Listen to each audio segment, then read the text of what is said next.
Shine परिवार के सभी कस्टमर एसोसिएट आप सभी को Rashid Naseem, chairman shine group का प्यार भरा नमस्कार। साथियों, मैंने भी कुछ डिटेल शेयर करी है जिसके अंदर कुछ रिसिट हैं। मैं आप बताना चाहूँगी, रिसिट में अगर आप जाते हैं, इसको जूम करते हैं तो जहाँ पर पेमेंट डिटेल आप वहाँ आए तो देखा होगा कि लिखा है पेड अमाउंट, कुछ अमाउंट लिखा होगा वहाँ पर। उसके बाद as booking amount paid by SLP rental check. मैं आपको बताना चाहूँगा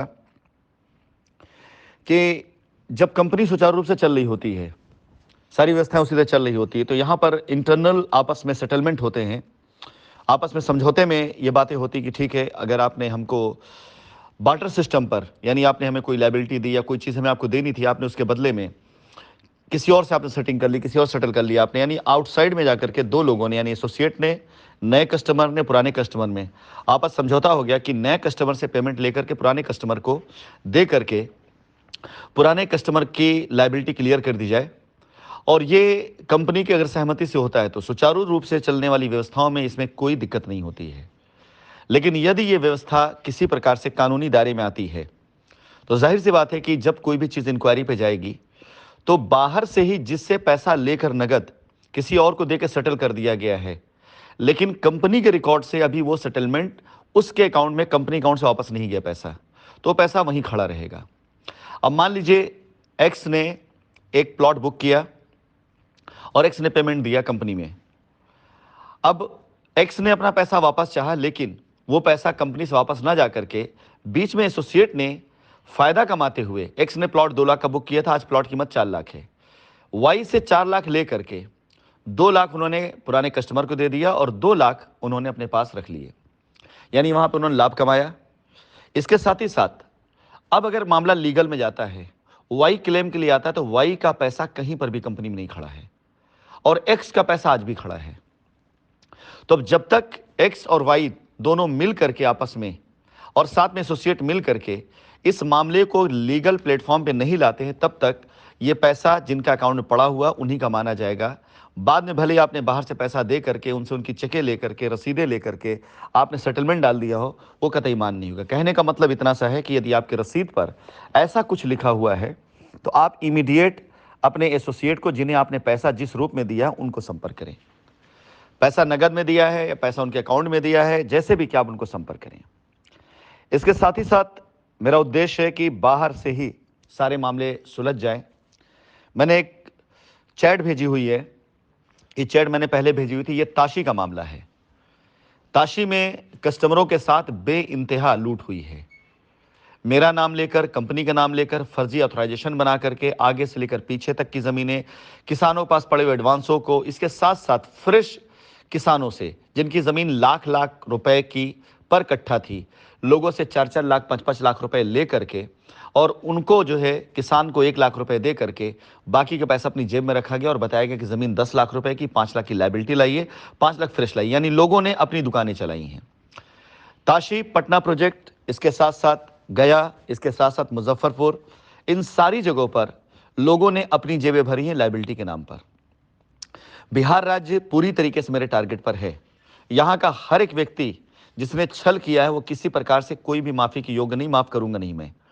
हर एक व्यक्ति के खिलाफ जहां कहीं पे भी जो भी लीगल एक्शन होगा मैं लूंगा, लेकिन पहले मैं मौका उन लोगों को दूंगा जिन्होंने थोड़ी सी भी वफादारी, ईमानदारी कंपनी के साथ दिखाई है। मैं अपनी तरफ से पहला मौका दूंगा कि वो अपनी गलतियों को सुधार लें। मैंने इन महाशय को बीते हुए सोमवार तक का समय मांगा था। सोमवार बीत करके भी आज 4 दिन हो चुके हैं। जिनके द्वारा इनकी ज़मीन पर, जिनके द्वारा इन्होंने निवेश किया था, उनका मैसेज मेरे पास आया था, मैंने पलट कर कॉल बैक किया था, लेकिन उसके बाद मेरी बात नहीं हो पाई आज तक। आज तक का समय है, अगर इनके द्वारा निवेश किए गए 5 लाख रुपए जो कि किसान को दिया गया है, कंपनी के नाम पर उठाया गया है और किसान को मात्र 1 से 1.5 लाख रुपए दिए, बाकी सारा का सारा पैसा वो कमीशन में और आपस में खाया गया है और कंपनी की लायबिलिटी वहीं वहीं खड़ी है। यानी आज इनका 5 लाख रुपए जो कंपनी में आया था पहले, उस 5 लाख की लायबिलिटी खत्म करने के लिए 10 लाख की जमीन इनको दिखाई गई, जिसकी वास्तविकता कीमत सिर्फ 2 लाख रुपए, 1 लाख रुपए थी।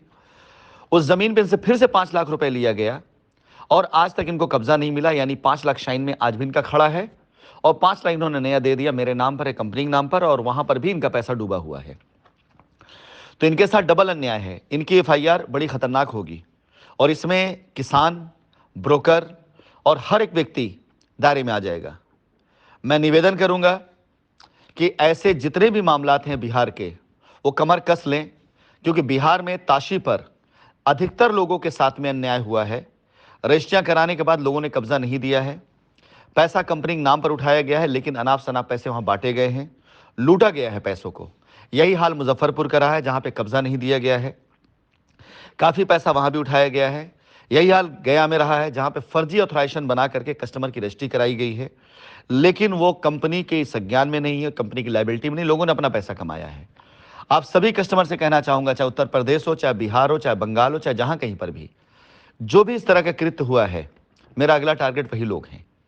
फिलहाल आप सभी से निवेदन करूंगा, जिनके पास इस तरह की रसीदें हैं, आपने नगद में या किसी और अकाउंट में पैसा दिया है, तो आप अपनी रसीदें मत देखें, पहले आप ये देख लें कि आपने पैसा दिया किसको है। और जब पैसा आपने किसी को दिया है, तो फिर आप ये समझ लीजिए कि उन्होंने आपके साथ छल किया हुआ है। इसके साथ साथ एक फ्रॉड और हुआ होगा, वो बताना चाहूंगा आपको। आपसे पैसा कंपनी के अकाउंट में ही लिया गया होगा, फिलहाल यहां डरने की जरूरत नहीं, आप पैसा खड़ा हुआ है, लेकिन आपके पैसे से किसी और के लिए प्लॉट या प्लान बुक कराया गया होगा, और आपकी जो बुकिंग हुई होगी वो उनके रिवॉर्ड से या उनके पे आउट से हुई होगी।